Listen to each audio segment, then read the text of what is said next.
നിങ്ങളുടെ ശ്രദ്ധയിൽ കൊണ്ടുവരുന്ന ഒരു നല്ല വചനമാണ്. വിശുദ്ധ യോഹന്നാന്റെ സുവിശേഷത്തിലെ 2-ാം അധ്യായം 10-ാമത്തെ വാക്യത്തിന്റെ അവസാനത്തെ ഭാഗം, എന്നാൽ എന്ന് തുടങ്ങുന്ന ഒരു ഭാഗമുണ്ട്. അതൊന്ന് വായിക്കുവാണ്. വിശുദ്ധ യോഹന്നാന്റെ സുവിശേഷം 2-ാം അധ്യായം 10-ാം വാക്യത്തിന്റെ അവസാനമാണ്. ഒന്ന് ശ്രദ്ധയോടെ കേൾക്കാമോ? എന്നാൽ നീ നല്ല വീഞ്ഞ് ഇതുവരെയും സൂക്ഷിച്ചു വെച്ചുവല്ലോ. ഈ വീഞ്ഞിന്റെ ഇപ്പുറത്തൊരു ഒരു ചെറിയ ഒരു 2 അക്ഷരം ഉണ്ട്. എന്നതാ? നല്ല. അവിടെ എഴുതിയിരിക്കുവാണ്, നീ നല്ല വീഞ്ഞ് ഇതുവരെ ഇത്രയും നേരമായി സൂക്ഷിച്ചു വച്ചിരിക്കുവായിരുന്നല്ലോ. നല്ലത്, നല്ലത്. ഒന്ന് വിശ്വസിച്ചേ, എനിക്കൊരു നല്ല ജീവിതം ദൈവം സൂക്ഷിച്ചിട്ടുണ്ട്. എനിക്കുള്ളൊരു നല്ല ശുശ്രൂഷ ദൈവം സൂക്ഷിച്ചിട്ടുണ്ട്. എനിക്കുള്ളൊരു നല്ല സമാധാനമുള്ള ഒരു അന്തരീക്ഷം ദൈവം എനിക്ക് സൂക്ഷിച്ചിട്ടുണ്ട്. ചോദിക്കുവാണ് യേശു, അവരോട് പറയുവാണ്, നീ നല്ല വീഞ്ഞ്. നല്ല എന്നൊരു വാക്കുണ്ട് കേട്ടോ. നീ വീഞ്ഞ് ഇതുവരെ സൂക്ഷിച്ചു വച്ചായിരുന്നല്ലേ എന്നല്ല, അതിനൊരു അഡ്ജക്റ്റീവ് ഉണ്ട്. നീ നല്ല വീഞ്ഞ്. ദൈവം നമുക്ക് തരുന്നതൊക്കെ എന്തായിരിക്കും? നല്ല വീട്, നല്ല ആരോഗ്യം, നല്ല സമാധാനമുള്ള അന്തരീക്ഷം, നല്ല മക്കൾ, നല്ല ജോലി, നല്ല ഭാവി, എല്ലാം നല്ലതായിരിക്കും ദൈവം നൽകുന്നത്. നല്ലത് തരാൻ ആഗ്രഹിക്കുന്നതിന്റെ മുമ്പിലാ ഈ ത്യാഗം സഹിച്ചിരിക്കുന്നതും നിൽക്കുന്നതും പ്രാർത്ഥന കേൾക്കുന്നതും. നല്ലത്, നല്ലത് ആദ്യമല്ല വിളമ്പിയത്, നല്ലത് ദൈവം സൂക്ഷിച്ചു വെച്ചു എന്ന് എനിക്കിത് ഒത്തിരി വിശ്വാസമാണ്. നിങ്ങൾക്കുള്ള ചില നന്മകൾ ദൈവം സൂക്ഷിച്ചു വച്ചിട്ടുണ്ട്. ഹല്ലേലൂയ. ഇത് എവിടെയാ ഈ സംഭവം നടന്നെന്നറിയാമോ? നിങ്ങൾക്കറിയാം, ഇതൊരു വീട്ടിൽ നടന്ന അത്ഭുതമാണ്. ഒരു കല്യാണ വീട്ടിൽ നടന്ന കാര്യമാണ്. ഒരു കല്യാണം നടക്കുന്ന ഒരു അന്തരീക്ഷമാണ് അത്. പക്ഷെ അവിടെ വീഞ്ഞു തീർന്നുപോയി. മറിയം ചെന്ന് യേശുവിനോട് പറഞ്ഞു, ഇവർക്ക് വീഞ്ഞില്ല. അടുത്ത വാക്കെന്നറിയാമോ? അവൻ പറയുന്നത് പോലെ ചെയ്യുക. അവിടെ പറഞ്ഞു, കൽഭരണികൾ കൊണ്ടുപോയി വയ്ക്ക്, വെള്ളം കോരി നിറയ്ക്ക്, അത് എല്ലാവർക്കും വിളമ്പ്. ആ വീട്ടിൽ മുഴങ്ങിയത് യേശുവിന്റെ ശബ്ദമാണ്. യേശുവിന്റെ ശബ്ദം മുഴങ്ങിയ വീട്ടിലാണ് നല്ല വീഞ്ഞ് അത്ഭുതമായി വന്നത്. ഹല്ലേലൂയ. നിങ്ങളിപ്പോൾ കേൾക്കുന്നത് ദൈവത്തിന്റെ വാക്കുകളാണ്. നിങ്ങളിൽ മുഴങ്ങുന്നത് ദൈവത്തിന്റെ വചനങ്ങളാണ്. ഇത് നിങ്ങൾക്ക് സമ്മാനിക്കുന്നത് നല്ല ഒരു അനുഗ്രഹമായിരിക്കും. നിങ്ങൾ ആദ്യം ഒന്ന് വിശ്വാസി പറ, എന്റെ ജീവിതത്തിൽ നല്ലത് വരും. ഞാൻ എന്റെ ദൈവത്തിൽ വിശ്വസിക്കുന്നു, എനിക്ക് നല്ലത് വരും. എന്റെ ജീവിതത്തിൽ ഒരു നന്മ ഉണ്ടാകും. എന്റെ ജീവിതത്തിൽ എനിക്കൊരു ഐശ്വര്യം ഉണ്ടാകും. ഇവിടെ എഴുതിയിരിക്കുന്ന വാക്ക് ശ്രദ്ധിച്ചോ, നീ നല്ല വീഞ്ഞ്.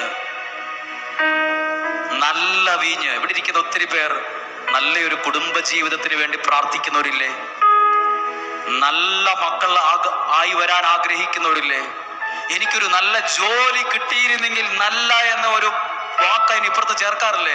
എനിക്കൊരു നല്ല ജോലി കിട്ടിയായിരുന്നെങ്കിൽ, എനിക്കൊരു നല്ല ആരോഗ്യം ഉണ്ടായിരുന്നെങ്കിൽ, എനിക്കൊരു നല്ലൊരു ഭർത്താവിനെ ലഭിച്ചിരുന്നെങ്കിൽ, എനിക്കൊരു നല്ല ഭാര്യ ലഭിച്ചിരുന്നെങ്കിൽ, ഞാൻ പറയാം എനിക്കൊരു നല്ല ശുശ്രൂഷ കിട്ടിയായിരുന്നെങ്കിൽ, എനിക്ക് നന്നായിട്ട് പാടാൻ കഴിഞ്ഞിരുന്നെങ്കിൽ. ഈ നല്ലതൊക്കെ ആരാ? ഇതിനു മുമ്പ് കൊടുത്ത വീഞ്ഞ് എന്താ? കൊള്ളാത്ത വീഞ്ഞാണോ? അല്ല, നല്ലതാ, അതും കുഴപ്പമില്ലായിരുന്നു. പക്ഷെ അത് രുചിച്ചു നോക്കിയവര് പറയുവാണ്, നീ നല്ല വീഞ്ഞ് സൂക്ഷിച്ചു വെച്ചുവല്ലോ. ദൈവത്തിന്റെ വാക്ക് മുഴങ്ങിയ വീട്ടിലാണ് ദൈവം ഏറ്റവും നല്ലതിനെ കൊടുത്തത്. നിങ്ങൾ ദൈവവചനം ശ്രദ്ധിക്കുന്നവരാണ്, പ്രാർത്ഥിക്കുന്നവരാണ്. ഒത്തിരി പേർ മാതാപിതാക്കളാണ്, ചിലർ യുവതി യുവാക്കളാണ്, ചിലർ പഠിച്ചുകൊണ്ടിരിക്കുന്ന കുഞ്ഞുങ്ങളാണ്. നിങ്ങളൊന്ന് വിശ്വാസത്തെ നിങ്ങളെ നോക്കി പറയാം, നല്ലത് നിങ്ങളുടെ ജീവിതത്തിൽ വരും. ദൈവത്തിന്റെ നാമത്തിൽ നിന്നുകൊണ്ട് വിളിച്ചു പറയുകയാണ്, വിശ്വാസത്തോടെ പറയുവാണ്, നല്ലത് നിങ്ങളുടെ ജീവിതത്തിൽ വരും. നല്ലത് വരും. ഇന്ന് ഇങ്ങനെ പറഞ്ഞു വേണം പ്രാർത്ഥിക്കാൻ. ഇങ്ങനെ ആരും പറയരുത്, നല്ലതൊന്നും വരാൻ സാധ്യതയില്ല, നല്ലതൊക്കെ പോയി ഞാനൊരു ഭാഗ്യദോഷമുള്ള ആളാ പറയരുത്. എത്രയായാലും അവനവനോട് തന്നെ പറയണം, നല്ലത് ദൈവം എനിക്ക് തരും. നല്ലൊരു അനുഗ്രഹം എനിക്ക് ദൈവം തരാതിരിക്കത്തില്ല. നല്ലൊരു ജോലി എനിക്ക് തരും, നല്ല വിദ്യാഭ്യാസം എനിക്ക് തരും, ആ രാജ്യത്ത് എനിക്ക് നല്ലതുപോലെ ജീവിക്കാൻ എനിക്ക് പറ്റും. നല്ലത്, നല്ല വീഞ്ഞ്, നല്ല വീട്, നല്ല തലമുറ അതൊരു ദൈവം എനിക്ക് തരും. ഹല്ലേലൂയ. അങ്ങനെങ്കിൽ ആദ്യത്തെ ഈ മിനിറ്റിൽ നിങ്ങളൊന്ന് പ്രാർത്ഥിച്ചേ. ഒത്തിരി നന്മകൾ, ഏതൊക്കെ നല്ല അനുഗ്രഹമാ ജീവിതത്തിൽ വരേണ്ടതെന്ന്. ഇതാ ഏതു വീട്ടിലായി അത്ഭുതം നടന്നതെന്നറിയാമോ? യേശുവിന്റെ സാന്നിധ്യമുള്ള വീട്ടിലാണ് ഈ അത്ഭുതം നടന്നത്. പ്രാർത്ഥനയുള്ള വീട്ടിലായി അത്ഭുതം നടന്നത്. ദൈവത്തിന്റെ ശബ്ദം മുഴങ്ങിയ വീട്ടിലാണ് നല്ലത് വെളിപ്പെട്ടത്. പ്രിയപ്പെട്ട സഹോദര, പ്രിയപ്പെട്ട സഹോദരി, പ്രിയപ്പെട്ട അമ്മേ, പ്രിയപ്പെട്ട അപ്പച്ച, ദൈവത്തിന്റെ വചനം കേൾക്കുന്ന നിങ്ങളിൽ നാളുകളിൽ വെളിപ്പെടാൻ പോകുന്നത് ഒരു നന്മയായിരിക്കും. നാളുകളിൽ വെളിപ്പെടാൻ പോകുന്നത് നല്ലൊരു സൗഖ്യമായിരിക്കും. നാളുകളിൽ ജീവിതത്തിൽ വരുന്ന നല്ലൊരു നന്മയായിരിക്കും. ഹല്ലേലൂയ. ഇന്ന് കേട്ട ഒരു വചനമാണ് നല്ല വീഞ്ഞ്. ഹല്ലേലൂയ. വചനം വിശ്വസിക്കുന്ന സത്യമാണ്. ഈ വചനം മുഴങ്ങുന്നിടത്ത് ഒരു നന്മ വെളിപ്പെട്ടു വരും. ഒരു നന്മ അവിടെ ഉണ്ടായി വരും. അതാ കല്യാണ വീട്ടിൽ വന്നവര് ചോദിക്കുക, നീ നല്ല വീഞ്ഞ് ഇത്രയും നാള് സൂക്ഷിച്ചു വച്ചല്ലോ. ഹല്ലേലൂയ. ചില കാര്യങ്ങളൊക്കെ നമുക്ക് ഭയങ്കര അത്ഭുതമാണ്. ചില കാര്യങ്ങൾ പറയാൻ വാക്കുകളില്ല. ചില കാര്യങ്ങൾ വാക്കുകൾക്ക് അപ്പുറമാണ്. ദൈവം ചെയ്യുന്ന വലിയ കാര്യങ്ങൾ. പക്ഷെ ആ കല്യാണ വീട്ടിൽ വചനം മുഴങ്ങിയപ്പോൾ അത്ഭുതം നടക്കാനുള്ള വലിയ ശുശ്രൂഷകളൊന്നും നടന്നില്ല. ഒറ്റ കാര്യം നടന്നുള്ളൂ. അവൻ പറയുന്നത് ചെയ്യാൻ പറഞ്ഞു. അപ്പോൾ അവരോട് പറഞ്ഞു, വെള്ളം കോരാൻ പറഞ്ഞു, കൽഭരണികളിൽ നിറയ്ക്കാൻ പറഞ്ഞു, അത് വിളമ്പാൻ പറഞ്ഞു.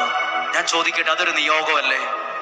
യേശുവിന് ആ വെള്ളം മുഴുവൻ വീഞ്ഞാക്കി കൂടായിരുന്നോ?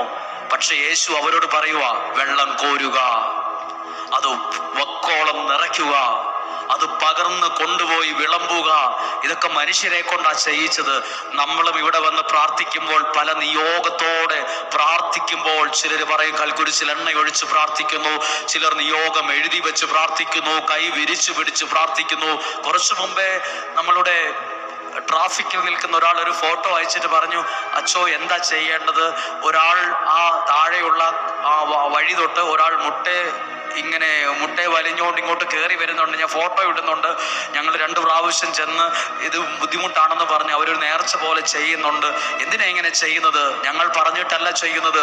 അവർക്കറിയാം ഇങ്ങനെ പ്രാർത്ഥിക്കുമ്പോൾ ചില നന്മകൾ വെളിപ്പെടുമെന്ന്.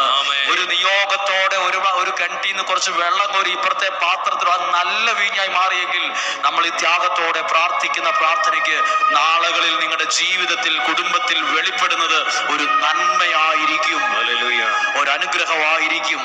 ഹല്ലേലൂയ. അടുത്തൊരു ഭാഗമാണ്, ശ്രദ്ധിച്ചു കേൾക്കേണ്ട ഒരു വാക്യമാണ്.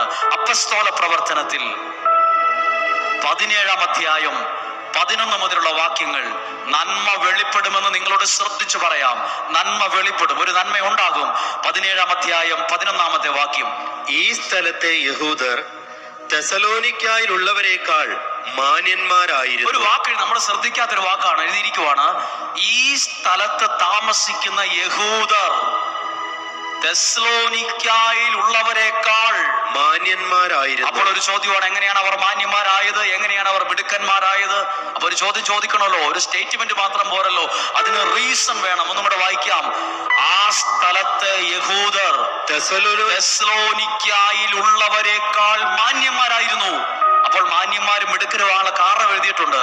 ഇവർ അതീവ താല്പര്യത്തോടെ വചനം സ്വീകരിച്ചു. അപ്പൊ അതാണ് കാരണം.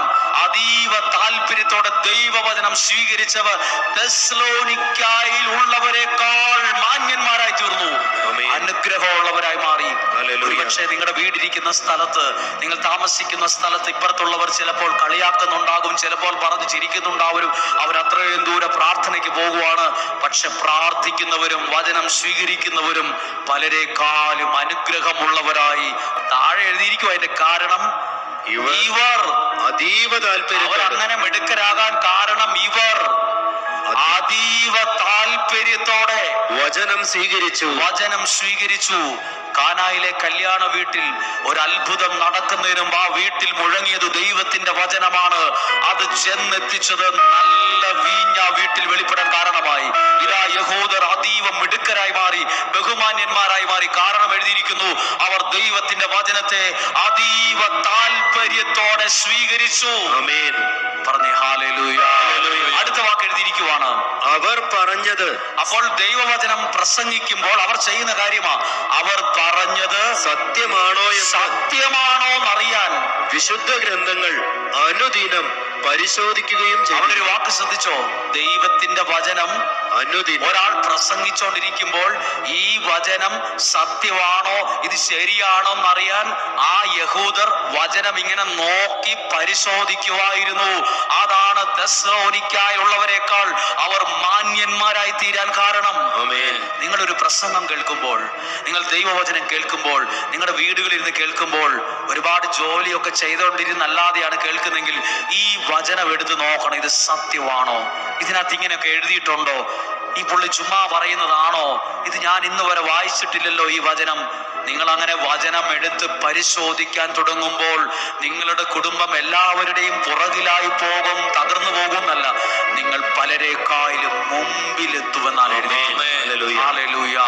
നിങ്ങൾ ചിന്തിച്ചു നോക്ക്, ഞാൻ ദൈവത്തിന്റെ വചനത്തെ സ്വീകരിച്ചത് കൊണ്ടും ഒരു കാലത്ത് എഴുതിയത് കൊണ്ടും പഠിച്ചത് കൊണ്ടുമല്ലേ ഈ ജനത്തിന്റെ മുമ്പിൽ എനിക്ക് മാന്യതയോടെ നിൽക്കാൻ കഴിയുന്നത്.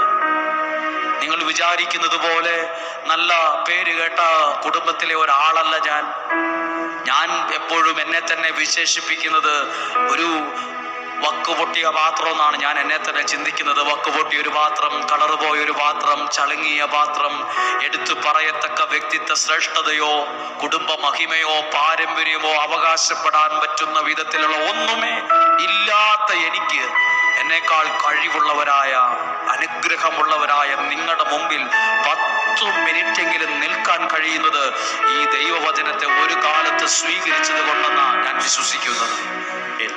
ഈ വചനത്തെ സ്വീകരിക്കുന്നവരെ ദൈവം മാന്യന്മാരാക്കും. ഈ ദൈവവചനത്തെ സ്വീകരിക്കുന്നവരുടെ ജീവിതം നല്ലത് വെളിപ്പെടും. അതായത് വീണ്ടും എഴുതിയിരിക്കുക, കാനായിലെ കുടുംബത്തിൽ മാത്രമല്ല നന്മ വെളിപ്പെട്ടത് എഴുതിയിട്ടുണ്ട്. ഈ സ്ഥലത്ത് എത്ര പ്രാവശ്യം വായിച്ചാലും പ്രസംഗിച്ചാലും ഇത് നിങ്ങളിത് ശ്രദ്ധിച്ചിട്ടുണ്ടാകില്ല. എല്ലാവരും ഒരു നിമിഷം കൂടി കേട്ടെ. നിങ്ങൾക്ക് എന്തെങ്കിലും നന്മ ഉണ്ടാകണമെന്ന് ആഗ്രഹമുണ്ടോ? ദൈവവചനത്തോട് ചേർന്ന് നിൽക്കുമ്പോൾ അത് നിങ്ങളിൽ ഒരു നന്മയായി വെളിപ്പെടും. അപ്പൊ നിങ്ങൾ ചിലരൊക്കെ എന്നോട് പ്രാർത്ഥന പറഞ്ഞു, എൻ്റെ മകൻ ഇന്ന രാജ്യത്താണ്, അവർക്ക് PR കിട്ടിയിട്ടില്ല, ശരിയായിട്ടില്ല. നിങ്ങൾ ആ വചനത്തിൽ നിന്നോണ്ട് പ്രാർത്ഥിക്കുക, അവരിൽ മറ്റൊരു നന്മ വെളിപ്പെട്ടു വരും. ഹല്ലേലൂയ. ഇത് രണ്ടും നിങ്ങൾ ശ്രദ്ധിച്ച് വായിക്കണം കേട്ടോ. രണ്ടും പ്രസംഗമായി കേട്ട് മറക്കാനുള്ളതല്ല. നിങ്ങളുടെ കുഞ്ഞുങ്ങളെ നാളുകളിൽ മാന്യന്മാരാക്കുന്നത് ദൈവവചനത്തിലൂടെ കിട്ടുന്ന അനുഗ്രഹമാണ്, നന്മയാണ്. ദൈവം ഒന്നും മറന്നു കളയില്ല. പ്രാർത്ഥിച്ച പ്രാർത്ഥനയും ആരാധിച്ച ആരാധനയും എടുത്ത ത്യാഗവും ചെലവാക്കിയ വണ്ടിക്കാശും യാത്ര ചെയ്ത് ക്ഷീണിച്ചു വന്ന് കയറിയതും മനുഷ്യൻ മറന്നാലും ദൈവമതം മറക്കില്ല. അതിന് കണക്ക് വച്ച് അനുഗ്രഹിക്കും. കണക്ക് വച്ച്. ഹല്ലേലൂയ. ഒരാളെ നോക്കിയിട്ട് പറഞ്ഞു, നീ പണ്ട് സഹിച്ച സഹനത്തിന്റെ അനുഗ്രഹമാണ് നിനക്കെന്ന്. അപ്പൊ അതെങ്ങനെ അയാൾ പറയുന്നത്?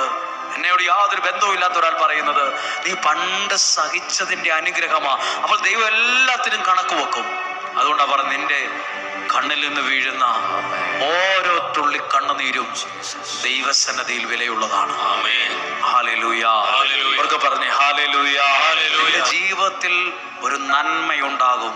നീ ആഗ്രഹിച്ച് പ്രാർത്ഥിക്കുന്ന ഒരു കാര്യം നിനക്ക് സാധിച്ചു കിട്ടും.